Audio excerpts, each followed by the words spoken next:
పెదకూరపాడు నుంచి వైసీపీ అభ్యర్థిగా తానే పోటీ చేస్తారని స్పష్టం చేశారు ఎమ్మెల్యే నంబూరు శంకర్రావు. తనపై సోషల్ మీడియాలో వస్తున్న పుకార్లపై ఆయన క్లారిటీ ఇచ్చారు. సోషల్ మీడియా ఫేక్ న్యూస్ పై స్పందించాల్సిన పని లేదన్నారు. సోషల్ మీడియాలో బాడీ షేవింగ్స్ పై నీచంగా ట్రోల్స్ చేస్తున్నారని ఫైర్ అయ్యారు. ట్రోలింగ్ పై వైసీపీ నేతలు కార్యకర్తలు ఉద్రిక్తంతో ఉన్నా తానే కంట్రోల్ చేశారని చెప్పుకొచ్చారు.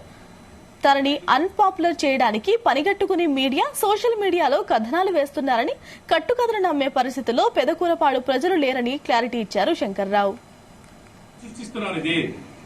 ఇది ఎవరు సృష్టిస్తున్నారు?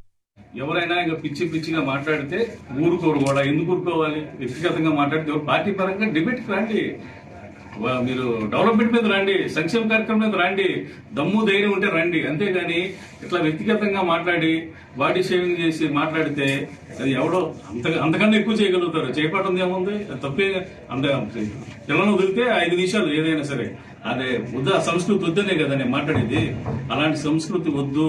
మనం ప్రశాంతంగా పెదకూరపాడులో ప్రశాంతమైన వాతావరణం ఉంది. ఎవరు సృష్టిస్తున్నారు? ఇది ఎవరు సృష్టిస్తున్నారు? ఒక వ్యక్తి మరి ఎటు పోతే అటు అలా సృష్టించడం తప్పితే ఏమన్నా ఒకసారి ఉందా? ఆలోచన పార్టీ వాళ్ళే, తెలుగుదేశం పార్టీ వాళ్ళని ఏమన్నా మన వాళ్ళు ఏమన్నా అన్నారా? ఒకసారి ఆలోచన చేసుకోండి. తెలుగుదేశం పార్టీ నాయకులు ఇప్పుడు అన్నా మమ్మల్ని ఏమన్నా అన్నారా? అలా మా దగ్గర నుంచి పోయిన వ్యక్తి అతను మాట్లాడటం జరుగుతుంది తప్పితే